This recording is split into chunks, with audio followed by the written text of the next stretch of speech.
All right. Hey, thanks again for joining us for another episode of Triple Play. Please remember to Like and subscribe. almost caught you drinking. No. Almost. All right. So like and subscribe. Keep helping us out with that. Continue to get the word out there. We appreciate that. And continue to support those that support and help us. Remember our man Andy McCollum with Resource One. If you got any financial needs, they're the folks to do it. Their number is 636-458-1798. And they would love the opportunity. I know a lot of people have been asking about the banking stuff going on right now. Hey, great time to talk to those guys. They're professionals. They'll help you through it and figure out if you need to make a move or not. Number two, our intro, outro, the soon-to-be-coming website, which looked pretty good the other day when we were checking it out. Yeah. You can give CS Design and Chris, our man there, at 573-436-3717 a call. Once again, that's 573-436-3717. They're putting together an amazing website. I'm really excited about that getting live here shortly. So on top of that, you'll notice we got a great guest today. And today we are meeting with Kyle. Kyle is doing a unique ministry. You'll notice his shirt, Score International. Score International does sports camps. But we're going to learn a lot more. I don't want to give away a whole lot. But Kyle, it's great having you here today. Hey, thank you. Appreciate it. Yeah. I don't know about being great, but I know God is great. God is great. Amen. Amen. Yeah, and you do this ministry with your wife, Shannon. And so how long you guys been doing Score? So we've been with SCORE going on 8 years now. SCORE, so you can see that I'm repping SCORE. So SCORE stands for Sharing Christ, Our Redeemer Enterprises. Okay. And so it's a ministry that got started by college coaches out of Chattanooga, Tennessee. I think they were down at Tennessee Temple. Yeah. Yeah. Yeah. And those guys had a heart for the Lord. They had a heart for discipleship, and they were coaches, college basketball coaches, and later you had other coaches that came on board. And without going into too much details, they believe in the model of evangelism and discipleship. That was their big model. And so I want to fast forward all this because a lot of the information, if people can go to the SCORE International Site and find out about them. Yeah. they'll find out all the details about it. But what happened over the years, the ministry has grown. And so now you have various components of the ministry that exist. So under the SCORE umbrella, you have missionaries like myself and my wife that are involved in doing outreach and ministries and that are connected with the local church, right? Okay. That is an extension. They, in essence, become an extension of the local church in that outreach and with the gifts that God has given them. So you find these missionaries that are doing work in medical ministries and outreach, construction, clean water, anti-human trafficking, sports, church plants, and the list goes on and on. Well, that's awesome. Yeah, and so SCORE becomes a sending agency to those people, to the missionaries, and they help with mobilizing teams, either individuals or athletes or physicians, nurses, those type of people that are able-bodied, willing, and people groups to come and assist the missionaries in doing kingdom work on the ground. That sounds well-rounded. Yeah. I was thinking the same thing. I was like, that's a lot. Yeah. So Yeah. they're everywhere. That's The one thing that's very, very key with SCORE, and you see this with really good, solid ministries, is above all, our focus is on sharing the gospel. So we receive a team, we're going to be sharing the gospel. We go out into the community, we're sharing the gospel. Okay. We always will always share the gospel. And so that was one thing that Shannon and I had a passion for, is sharing that truth to our community. And so without getting into it now, and I'm sure we'll probably talk a little bit later, Yeah. one of the things that we saw was the need for people to hear that truth, receive that truth, but God needed those that he wanted to use and the platform of sports to share that truth of what Jesus Christ did on the cross, his death, burial, and resurrection. And so we saw the great opportunity to go and convey that truth to the kids, the next generation that was coming up all throughout our region, and not only throughout our region here in the St. Louis area, inner city, rural, but we also took that same message of God's word to other parts of the St. Louis metro, bi-state.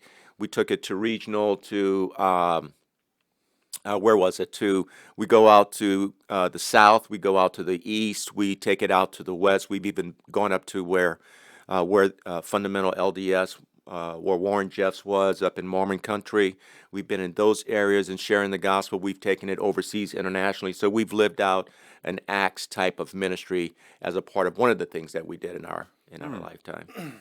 That's awesome. That's awesome. So now we got into it a little bit earlier. You're talking a little bit about your background because I think it's interesting because you said sports was kind of a thrust. So give us a little bit about you and how sports played and kind of how you got into Score International, you and your bride.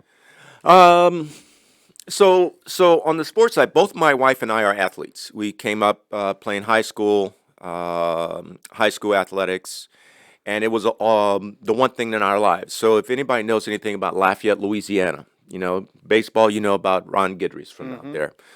So you got a southpaw. He lived up in Carencro where my dad and my family grew up. About a lot of people that came up on the sports side that are from that area. So there was a talent draw from that area. So, and naturally, I saw myself as the next talent coming up. It was by default. We all have to identify with the fact that I'm the next guy to step up. And so we both, we had that environment that we came up in. There was one thing we did back in town. You either do a little shrimping, crawfishing, or doing things off the Gulf Shore because we were 30 minutes or so from the Gulf, so we did a lot of fishing. And then the other thing outside of that was either you go hang out with the wrong crowd or you go play basketball, baseball. We didn't have soccer back then. We don't do soccer in the South. Well, you need a lot of grass to play soccer. You need a lot of grass. Yeah. We didn't have. I don't want to come against my brothers and sisters who do the soccer stuff, but I don't have that skill set. The embellishment of when somebody gets hit and all of a sudden it hurts. It really hurts. Yeah, you can't. I didn't say it. Well, that's what it is. I saw an embellishment of it's acting. Well, gesticulations they call that. So over. Well, even the grass down in New Orleans, so it's like a little spiky, so you don't be running on it too much. No, and we didn't have hockey either. Well, we didn't have hockey. So you had basketball, baseball, and football. And so you look at the SEC, and what do you see down there? Yeah. Dominance. Yeah. So I figured I might as well fit in. So that is a mindset of where you grew up, right? And exceptional dominance and exceptionalism. And so, but I felt that I had the skill set. My wife, she had the skill set, very well talented in what she did as she ran track, but later decided not to run track and did instead cheerleading. But then, so she stayed in her lane, did what she did. I, on the other hand, baseball was my life. Everything about baseball. I was that good, and there was no one that I envisioned that was ever going to be better than me. Never. That was a mindset. You have to have that. Yeah. And what was your position? First base. First base. Now your sons. I know your sons play. Sons play. So sons play. Yeah, you want to fast forward that for another? What? No, that's okay. I just noticed that you played first. They also play baseball. Yeah, one played first. One played. No. One. I had my southpaw, Case, my lefty. He was pitcher. He was the youngest. Okay, so he played first base and pitcher. I had my second born. He played, and doing it in reverse order, he played shortstop. He was always up the middle. He was like a vacuum cleaner. And he was most athletic. And then we had my other son. He played catcher. So this dude was, he was all the charts. But we had 3 boys that played baseball, 3 boys that played soccer, 3 boys that played basketball, football. So they were well-rounded kids, and they were just kids. They loved to go hunt, do all these types of things that kids would do. Yeah. Climb trees, those types of things. But yeah, that's what happened. So it passed on down. So the gene pool from Shannon and I passed on down to our kids. And so a quick story with that, and very short. I walked away from the game, right? And that was a bad part of the game because what happened to me back in the day, because of misdirection and not being connected with stuff that happened at home with dad, I rebelled, right? And it happens. Right. It was a part of my life that I regret, but now I've looked beyond, moved beyond because of the timing of all these things happen in our lives. And what happened, I decided to walk away from the game to spite my dad, right? I didn't have that connection, but that became a part of my testimony in life and what happened. And so the decisions I made were not honoring not only to God, but were disrespectful to my parents and how I made decisions and choices in life choices, life decisions. And so what happened was I walked away from the game and looked at other venues or opportunities to exhibit all this for this energy that I had. So I rode a bicycle professionally. So I did that. So I was with a team out of Lafayette, Louisiana. So I did that as a young amateur. Did that for a bit. My best year, I placed third. I no lower than third, and I made $2,500 that year, which was at the time the cost of my bicycle back in the '80s. Bicycles are expensive. My bicycle back in the day was custom made Italian. It was a top of the line you can buy, period, outside of one that was by Lance Armstrong at the time was $10,000. So in today's numbers, my bike would probably be worth about 20,000 plus. That's incredible. It's Yeah. a car. It is a That's car. incredible. Back in the guess where that bicycle is right now? You're asking the same question to yourself too. Yeah, it's in my garage. Okay, there it is. I can't let this Still thing got go. it. I still I hey. thought you were going to it's like, say you had no idea where it was. it's like collector's cars, man. This thing is at some point is going to have Somebody's an gonna appreciative want. Oh value. yeah, absolutely. Vintage. My wife says it ain't gonna happen. That's when you tell her, just Yeah. wait and see. Bring it. Right. So I still have that bicycle hanging in the garage, but I have to figure that one out, what to do with it. But it's a one of a kind, custom made type deal. So did bicycle, and then so didn't make much money cycling, and I said, wow, this is the life that I'm gonna live. Baseball is gone. Working at Cookie Company or working at Kmart, that wasn't my dream, but was living it.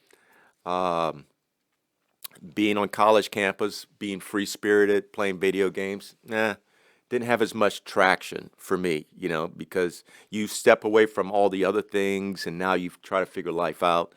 And then Shannon came into my life. And when she came into my life, for which I decided I wanted to shift my life in something more meaningful. I said, I want to go to med school. All right, so my thing is I'm going to wipe everything out, start fresh, but I need to have that level of focus. And I didn't know where to go, so I signed up in the military. Okay, there you go. And I said, dude, you got to get your life together. Yeah. Bottom line. And so because there was a gap, there was something missing in what we call the discipleship, that type of structural type component that's normally in place at and this is going to come into focus when we go through the entire story. Yeah. It's going to come into focus when everything comes together of why God gave me the passion to do what I do today. So I needed structure. I needed a foundation. I needed vision. I needed context. I mean everything, Right. because everything was just fuzzy, gray, aimless. It didn't have any value, what I considered value proposition for me. It was no meaning of things that I really cared about, as a kid, as a young man. Yeah. And so I signed up in the military, enlisted. They tested me. They says, "Wow, you're all the charts." They said, "What would you like to do?" I said, I want to go 11 bang bang. I want to be infantry. They says, no, brother, not you. You're pretty smart. And they said, well, we got these other options. You can sign up and go into this other area, which I think at the time it was a $3,000 sign-up bonus. And I'm like, yes.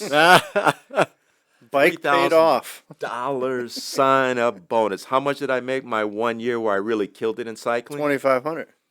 Yeah. I did the math quick. Yep. I have a logic mind that see it, and I'm like, sign me up. And I didn't know about taxes at the time, so the government takes how much? 50% these days. A lot. 50, A lot. 75% taxes, and all of a sudden that $3,000 goes down to about $1.50, right? But they got me on the number, so I took it, signed up, went in, and it was right about the time that I met Shannon. There was a story behind that. That's another podcast, or another time. We can do part 2, 3, 4, you can do whatever part you 3. want. Yeah, how she stalked me. All right. And I avoided her. Yeah, when you see a picture of my wife and you see us back in the day, and it's like, why'd you avoid her? I said, dude, I was focusing on med school. I remember what my life was like before. Now I realize, dude, you got to get your life together. You got to get it together. You got to come together. Right. Because it's about, you're 20-something or you're 20 or 19. You got to get your life together. Pick out the pieces quick. And I didn't want any type relationships with anything, but my relationship wasn't even with God at the time. My relationship was about, all right, you moved out of the relationship with self. You are still in a relationship with self, but now you want to say, I want to sanitize my relationship environment, and that includes members of the opposite sex, everything. All I want to do is just focus on the books, right? And then she came into my life, like, again, that's going to be part 2. And I said, I don't want to deal with women in relationships. And she stalked me for a year and decided this is the time that she needs to make her move on me. And I said, even when she came and made a move on me, I was like, well, I don't know. I mean, it sounds like your planning worked out, though. Hey, Turned out all right. that's how you do it. So she came into the life, and then long story short, we became a couple. I told her I just signed up in the military, and I was being discharged like a few months later. And a few months later, because we met in April, I was being discharged. Not discharged, heading off a basic, I think in June or so. And then from that, we started that relationship. And that was back in 1986. 1986. And so we've been together in relationship as a couple, married in 1989, and then fast forwarding all the way up to today, present. So we've been married over 33 years. Hey, don't quote me on the date, right? Don't quote me on the number of years. Yeah, hey, I'm not. I know how to I add. know I'm getting it wrong. But when you go over how many years you've been married, when you go beyond 1 year, you kind of lose. Yeah. It gets fuzzy because he says never forget the date, right? So I know the date that we were married. That's good. For the record, December 16th, 1989. But beyond that, hey, it's bliss. 30 plus. Just say 30 plus. Plus, 33 plus or whatever. Yeah. You know what I did? What? I got married in 2000, so all I got to think about Yeah, is what he year we're in. Easy. And then I know what I've been married 22 years, soon to be 23 this year. Class. I know the day too because the day is actually same day as Amy's birthday. So Amy's birthday is the 28th, and so I just got to fast forward 4 months later, and I'm at October 28th. And I wasn't that smart. I'm serious. You have to remember 3 things just to remember the one date. You can just remember the date. Right? there you go. I'm a simple dude. I am, but I'm not that smart like you are. I don't know if I'm smart. That is God. That was all God stuff. No, So, man, I mean, I had to meet her. We got married in no. 1 year. Think So- about that. Think about that. I mean, just think She about when chose you were the date. probably 3 years old. You were thinking, I think I'm going to get married in 2000. Maybe. That's him. Yeah, maybe. Yeah, what's your IQ? God knew what you need. don't know. I know it has to be up there. I mean, for people that think that way.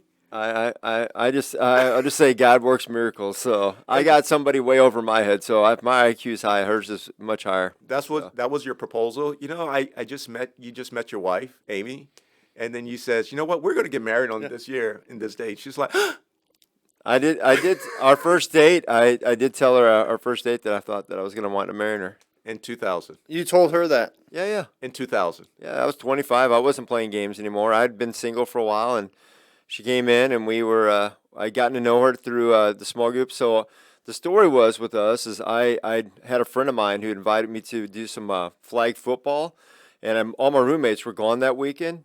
So I went and played, and she was there, and I kind of thought, okay, this is cool.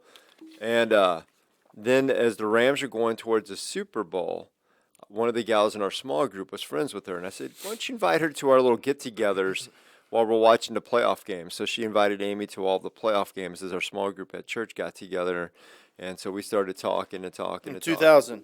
That would have been 99, 2000, yeah, because those the Rams were going to win the Super Bowl with Kurt Warner and all that. 2000. Yeah, it was 99, 2000 season, and We moved here in 2000.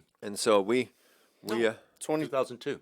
2002. I was gonna say now you got an easy math. How long Yeah. you been here? So Yeah, the 2002. Rams won in February, and so that was when I told Amy around that time that I thought we had our first date, and I was going to marry her, and by October we were married. 1 year. Bliss. Look at you. Yeah, man, she's all right. I married way over my head. You got No, she's better than all right. That's right. You know that. I do know. That's why I said I married way over my head. I did why- okay. That's why you So- got a wingman right here on your right hand side. That's right. I'm just That's saying. right. Better than all right. Yep. Yep. Exceptional. Did when you got into Score, did Shannon come with you? Did you guys start that together? Did she come into the fold later? Yeah. Thanks for pulling it together. So what happened? So there was a lot of a backstory, how all this stuff, looked at me in the background, because I said something is going to come back full circle when I talked about, because you have to pick on some pieces Yeah. of what life was like back in the day. And I'll be very quick with this in 60 seconds. So came back, met my wife. I also went into combat. So I went to the Gulf War on my 1 year anniversary. So December 16th of 1990. We married in 89. December 90, we were on a plane, one-way ticket to the desert. And we were supposed to be in a rear position, always supporting the team, because I was with the MASH unit, Mobile Army Surgical Hospital. I didn't go into all my background, but I was. Sounds medical. It is medical, and so I had a knack for science, knack for medicine, and when I went to military, I took on MOS, working as a pharmacy specialist. Okay. 91 Quebec, and so. Because when I met my wife, a lot of, I'll save that for part two. I'll save it for part two. We can go over that. So what happened was, got to the desert, came back from the desert, with Victor, but there was a lot of other stuff that happened because while I was there, messed me up. And my mind shifted. Everything shifted. And I do mean everything shifted. It changed me as a man. Military turned me into a man, but the war, what I was doing, where I was, and the exposure contact time during the time that I was there completely obliterated me. I was just wiped out, and the things that I got exposed to and what I experienced. And so I came back a different man. It changed me. And so I had a focus. I had a different level of focus from the man that I was 3 years ago, the man that I was 6 years ago. I was a completely different man, but I had a focus. Then I said, okay, I'm going to get through school. But I had this hypervigilant ambition at the time. I thought I was a stuff back in high school, but now I had I had an edge. And so I came back in 91. Between 91 and 96, I just focused in on excelling in college, being at the top of my class, and above all, being a competitor, being something that I never thought that ceiling ever existed, which I said, this is my world, and I would go and control that. And so I got to that next level. Graduated from college, also got my doctorate in pharmacology, and I had a padded resume. I had a padded presence about who I was, and I had people academically and also corporately banging on the door says, we want you, we think you're the great fit. There were a lot of things that were lining up for me. And I said, finally, there's recognition for who I was as a young black man coming up, where you didn't have that type of affirmation back in the day. You didn't have that in the household. You didn't have that culturally in the South. You didn't have that academically. You didn't have that in academia. You didn't have that corporately. A lot of these things, there were gaps, and there was no preparation for what that life would be like. But I finally received affirmation, and I grabbed hold of the tail of that lion. And I said, I'm going to not only grab hold, but I'm going to ride it. And that was the mentality that I had and the type of ambition that I had. And it also, when you have that type of ambition, a lot of people can relate to that, who are type A, alpha driven people, over ambitious people. That is just adrenaline. And you're just going to, it's nothing else in the tank but pure adrenaline. But that can be extremely dangerous because remember, you don't have the structure, you don't have the balance, you don't have the discipleship, and you don't have God because you are God. Right. It becomes an idolatrous proposition for anyone who is given that much power mentally without having checks or balances or mentors, disciple makers in your life. So for what happened during that portion of my life, I came into the context of a corporate environment, and I was given these opportunities to rise up quickly, which I quickly took advantage of it. Given broad exposure, which I took advantage of all those things. I'll fast forward what happened throughout almost a 20-year corporate career. I excelled in that career, not only in my own mind, but also on paper. I also made a lot of mistakes corporately, as we all do in life. Sure. Because we didn't have the guidance, we didn't have the structure, we didn't have the balance of knowing who our God was in our life. We were our own God. Money was our God. Power was God. So, and not only that, but it didn't have the context of understanding what all that meant in the form of being a Christian. One thing I want to add, just fill in, when I came back from the war, I was in an absolute mess in 91, 92. And it was in 92 I was led to Christ. I accepted Jesus Christ as my Lord and Savior. And because I got on my knees and I needed someone, and someone was that relationship with Christ, which I didn't see. I know I cried out to God when I was in the desert, when I knew that I knew I was going to die. I knew absolutely without certainty I was going to die. But I woke up the next morning, and I didn't even understand what that grace was. It's like somebody putting a a gun to your head, pulling the trigger, like click, click, click, click, click, and nothing comes out, but the clip is full. That was God. So that happened to me. So you were out in the desert. Those things happened. It impacted your life. Yeah. You didn't understand it, but you cried out to Him, and then you fast forward. You come back to the States. You're still in a state of darkness, spiritually. Physical darkness, and then all of a sudden you say, I need someone because I'm still swimming in a cesspool of filth, darkness, and pain and toil, and that's what it was like. And I need a rescue, and that was Jesus Christ. But I didn't know about Him because of the religion that I grew up in. I grew up in a one of this Orthodox religion that was just traditions, all these other things that come about in your life, and you think, oh, that's the way to God, is by the things you do, but not about a personal relationship, which it did happen.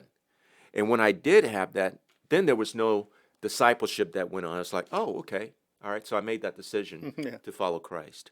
Okay, so that means what? Right? So remember, all these pieces are going to add up when you start connecting the dots. Yeah. Right? I'm adding some up in my mind. Right? And so I have an idea why because you guys understand some things now, why are you doing, and you'll see now, like Paul Harvey would say, now you know the rest of the story. I love that. Yeah. So what happened corporately? I lived out. I considered a blessed career financially. My exposure, what I learned, what I've been given, and the people that I've met. I mean, it's I can't quantify that. But what I do know is that God didn't make a mistake in what I did. And then in about 10 years ago, 9 years ago, how I got into ministry was I was in between jobs, and God just put a heavy burden on my heart for kids. Because I saw something, because my kids were, and I say this with humility. My kids had an exceptional talent about them that was passed on down from mom and dad. Yeah. All right, genetics, it plays a role. They had it. I was in denial of them actually wanting to do the things that they want to do, but I supported their dreams. But they excelled and they separated themselves. And I was like, rolling my eyes and says, okay, because my job, it was about my brand, which was me incorporated, exceptional CEO, all these other things, and the family, the look was a part of the package, not the fact that I had to spend time with my sons and my wife and all these other things, right? Gotcha. You see that? You see how everything is kind of, you're putting all this stuff. It's like a big jambalaya. So right now what you're saying is you're living like, honestly, probably 90% of the people in the church. They What? go to corporate world, they live their lives, but they're not engaged in a relationship with the Lord Jesus Christ. No. So, Well, that's everybody, just not all the time. Everybody, we got good days, we got bad days, right? right. Yeah, and right now, to be quite honest, in the context of this this type of platform where we're able to share this discussion, there is so much, because I'm 50 something odd years old, right? Right. There's so much, and I've done so much in my lifetime. It's hard to kind of pull it together in 1 hour. Someone once told me, "Hey, you need to write a book." I'm like, no, I'm living out what God has called me to do. Right. And so again, I can probably fill up a series for you guys, and if we can kind of take it that way, Yeah. we can kind of do it that way. Oh yeah, we're all for it. We'd love to have you back. Really, it's up to how big you want to. Yeah, I don't Because know. we can enjoy. dig deep. I got questions I get. I don't know. I could tee it up so we can see what happens. Well, as it goes. let's just for now. Let's just talk about you're going to Honduras. Is that correct? Well, I'd say even let's rewind just from Honduras. So you got involved in Score Ministry, and we Score. were kind of getting into how that all. So how did that All right, calling? let's You skip. said that you were there. How did that calling So- kind of come So about? in between jobs, I had an opportunity, because I had a heart for youth that had where sports became an idol, and we saw that here in our area, in the St. Louis area, especially on the baseball side. I saw it on the sidelines, but I was ignoring it. But God says there's a problem. What's the solution, right? It weighed heavy on me. So that burden of problem solution, because I spoke it in corporately, but I didn't apply it here in our lives. And then in 2013, I went on a mission trip, went to Dominican Republic, and I thought, wow, here's an opportunity. But I was so intimidated to be out there in Dominican Republic, because one, I was humbled. Understand I had some exceptional talent at home with our kids, and I was like, wow, this is going to be some cool stuff. Bringing one of my kids who I thought and I knew he had a high ceiling in his career, his life, and God can take him somewheres to have that level of exposure. And so I went down there with him, but I became humbled, and it radically changed my life and my mind, because I saw the type of person that I was back then and the kids that were there then. Their whole hope was lined up and wrapped up in the idolatry of the game. Nothing else. Right. There was nothing else that brought them more joy than the game. Food, all this other stuff, they were totally affected or dissociated from the fact that they were poor, but they were rich in talent, rich in pride, rich in all these things. And it was the one thing that was going to get them out of, I call it the hood, or the bates, or Yeah, the Bethesda. Yeah. bates, or what's going to get them out of there. All right, what's going to get him off the island? It was what you brought to the table before the age of 15, and I respected that.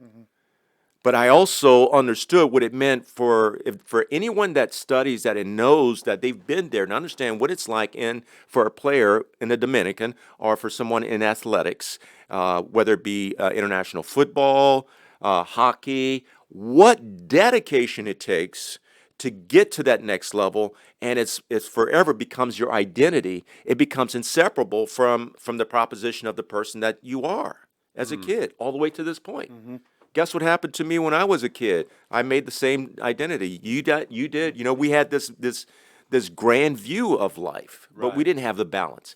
And so while I was down there, my mind quickly shifted, and I says, "Wow, I see myself in them." And then I saw that same problem that I saw here in St. Louis, kind of replaying itself. Now, what are you going to do with what you saw in the depravity of man? You saw a brokenness. You saw the self-fulfillment of your own prophecy, and you forgot about who God was through this whole entire process. Where was your God? Well, I can see my God in what I can show off and flex and flash in everything that I do athletically or in professional. Well, God said that's why I called you into ministry. And so I came back. My eyes were open. The scales were removed. My heart was ripped out of my chest. And I saw something that I had never experienced before. I saw in my mind the brokenness by which Christ had for his people that leaded to believe in the fact that he came down to this earth to save those people from those false gods, to give them hope through the message, through the blood by which he came into this earth to do. And he did it. It was the application of the word came and manifest here on this earth. And I said, wow. I said, so Kyle, in so many words, having this conversation with myself and then going to God, I said, wow, what does this mean? Yeah. All right. So I'm a very introspective, and I always think through things. Wow, what does this mean? Well, what it means is you're going to have to walk away from corporate life. You're going to have to walk away from fame, fortune, and all these other things that go on in life Right. to do what? To serve God. He says, wait a minute. I said, God, do you know what type of house that I live in? Do you know how many vacations I take internationally with my kids? Do you know who I am, God? Do you know my degree that I have, God? Did you see my perfect family, God? Do you see the fact of where I came from, God? Do you know the hood that I came? Do you know where I live now, God? Yeah. He said, yeah, I know where you live. I know your family. I know this. I also know where you're heading. That's what the word says. Because you're still living in that fictitious mind of perfection, right? Thinking that it was your making of it, but I'm sovereign over your life. You plan all this out, but guess what? Everything that happened in the desert, everything that happened with you growing up, everything that happened with you coming back, everything that you notice on the sidelines, understand his sovereignty and understand his providence of who God is. Understand, which I did. Now I have to make a decision. Who is your God? Do you trust in my word? Do you believe that everything that was written in inerrancy is true? That is his word. Do you believe that? I asked myself that question and I answered it and I said yes. He says, if you do believe it, then follow me. Obey my commands. Feed my sheep. Tend to my sheep. I said, who are the sheep?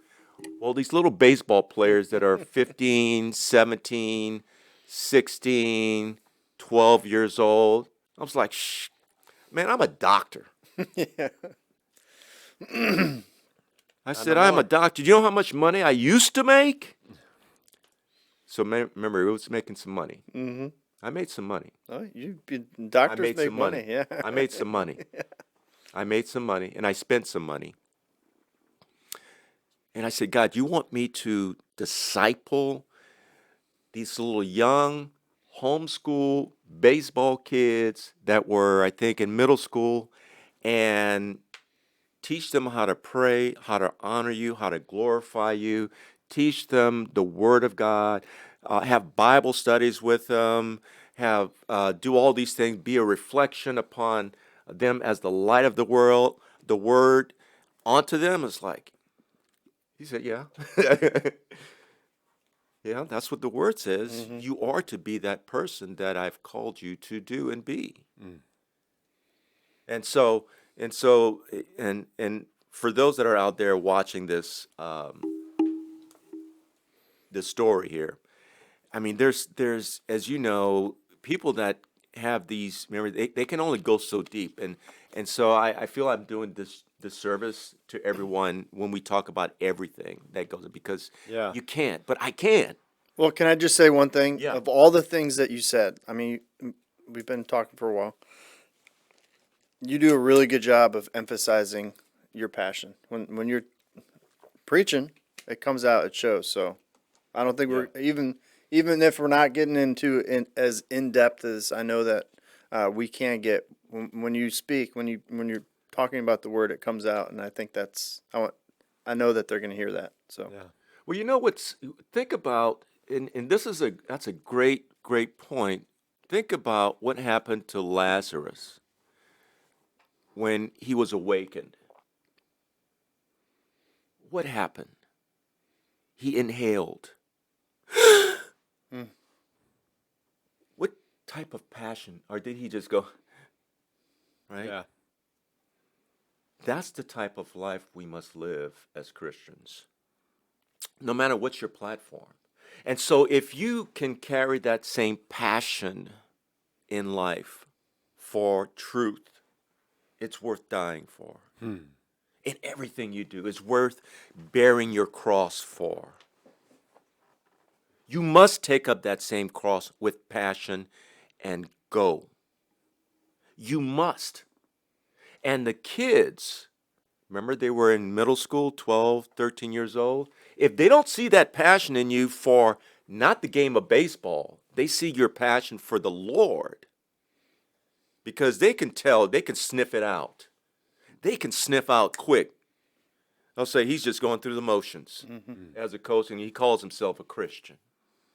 If he says we don't play baseball on Sundays, gentlemen, that means we don't play baseball on Sunday. Well, guess what happened that season? We went undefeated, except for the one game we didn't play on a Sunday. We had to forfeit. And I told the kids, hey, guess what, guys? We're undefeated. But I have some bad news. We have to forfeit our last game because it's on a Sunday. Kids were like, yeah! it's a badge of honor. Yeah. It's a badge of honor. But, Yeah. you see, and the kids, 12 and 13 years old, they were at my house doing their own Bible studies throughout the course of we were doing. I mean, it just, God cool. just revealed himself in a way. He says, now you see why I've called you. Now you look back and says, yeah, it's not about you. Watch this. It's not about you. I didn't select you as an exceptional baseball player, basketball player, exceptional doctor, or exceptional whomever. I called somebody who was a no-name guy who made famous the name Jesus Christ in the lives of these kids. Before, the kids were famous or thought famously about themselves. They thought famous things about the game, their idols. I mean, there are a lot of big idols in the game today. There are a lot of idols on TV. But what name became the name that was prominent in their lives? Jesus Christ. What name did they say, let's get together and have a Bible study, and we want to share our hearts and what we're dealing with as 12 and 13-year-olds about things that are going on in our lives? What are the things? What are they? So it was, now God said, you see why I chose you to be the one to do a sports ministry, to do sports ministry. Why? And it clicked. I said, wow. Now I need you to walk away from everything. Walk away from your title as doctor, walk away from your title as dad, walk away from your title as being this type of man, your heritage, all the identities that of you being a perfect guy, being a soldier, being all these things that you see I have like for anyone that knows about curriculum vitae, CVs. So it's like a resume. Resume is like 1 to 2 pages.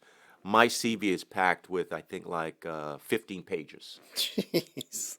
Credits, everything. It's my life history of everything you do, and it's kind of like one of the expectations you do when you go to that level of academic training. You have a CV, which goes like about 12, 15 pages, Man. and basically I had to burn it all. I had to burn it all. I would imagine on some level that had to be a little bit freeing. It On was some level, right? the most people when I say this, somebody say, okay, this guy really got excited now. I was liberated. Yeah. Yeah. I wasn't beheld to that guy anymore. I was grafted into my Savior. I was, who are you? I'm a Christian. My name is Kyle. That was the immediate identity. Now, what happens with that is application of that. So God clearly saw in me something that I did not. And with that, he saw in me the brokenness which was needed, but he had to further break me down, further to get out of me what was going to be glorified. And that was the name of his son. He had to.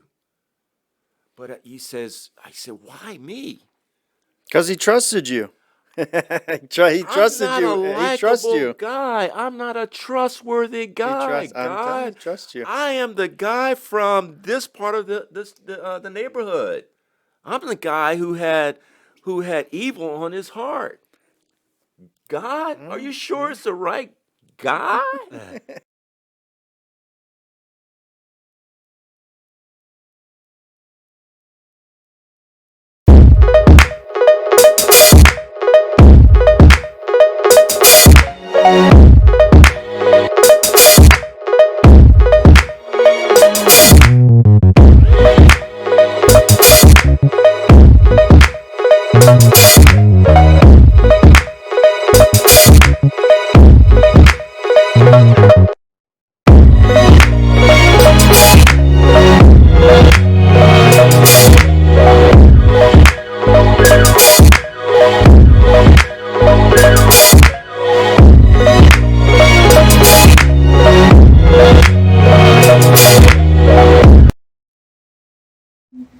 You're safe.